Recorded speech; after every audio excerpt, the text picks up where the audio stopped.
I give the floor now to the representative of the Russian Federation. Благодарю вас. Thank you, Mr. President. We welcome your personal participation, Minister Jaishankar, in today's event. We highly appreciate your country's contribution to peacekeeping efforts of the UN.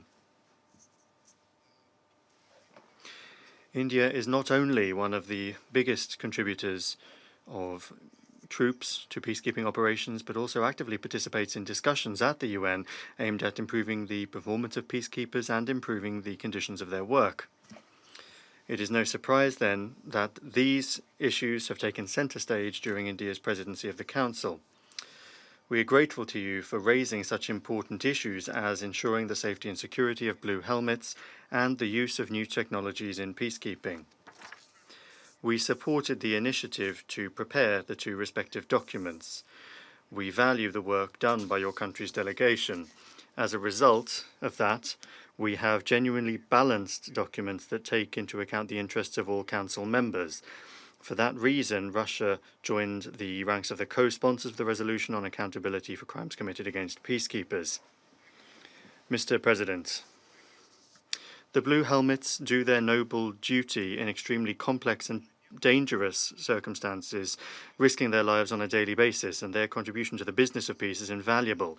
Therefore, crimes committed against peacekeepers, the investigations of them, and punishing those responsible requires special attention.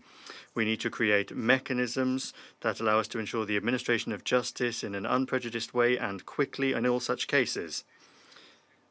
Of particular need here is cooperation from the host country, the troop contributing countries, and the UN Secretariat. They all need to work in harmony, in good faith, and with the necessary level of transparency. Our view is that the resolution that was adopted today has removed some of the existing lacunae in this area. Concerning the need to supply peacekeepers with modern equipment, that isn't in any doubt. We are living in a rapidly changing technological world, and of course new technologies and peacekeeping is an important subject, many aspects of which UN member states still need to discuss in order to come up with common approaches. The Secretariat should closely monitor the course of these discussions and take their results into account in its work.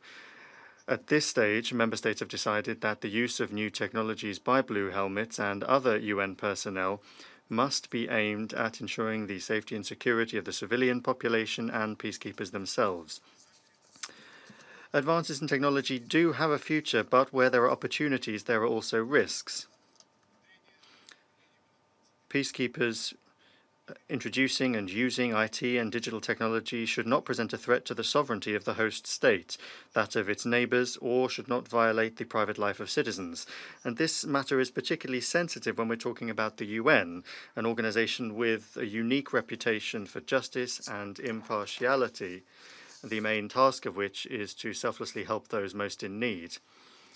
Mr. President, we thank the UN Secretary-General for the assessments that he conveyed. Against the backdrop of the UN system adapting to new challenges and the diversification of international mechanisms and instruments for the prevention of and resolution of crises, UN peacekeeping undoubtedly will remain one of the most effective instruments for conflict resolution and for providing assistance in state building at the initial post-crisis stage. At the same time, there are often situations where peacekeeping presences have been deployed for decades without this guaranteeing any tangible progress in resolving and removing the root causes of conflicts. This means that we need to think about the effectiveness of mandates and whether it's appropriate to inflate them to the detriment of the national responsibility of states for their internal political processes. An equally important role is played by the quality of interactions with the authorities of the host country. In this context, we are convinced that the effectiveness of peacekeeping efforts is far from always dependent on the provision of technology, gender representation, or the number of advisors deployed in all sorts of issues that are not specifically relevant for peacekeepers. We must not forget that the most important thing is overcoming political confrontations, and that is the alpha and omega of the UN's performance and that of its peacekeeping operations.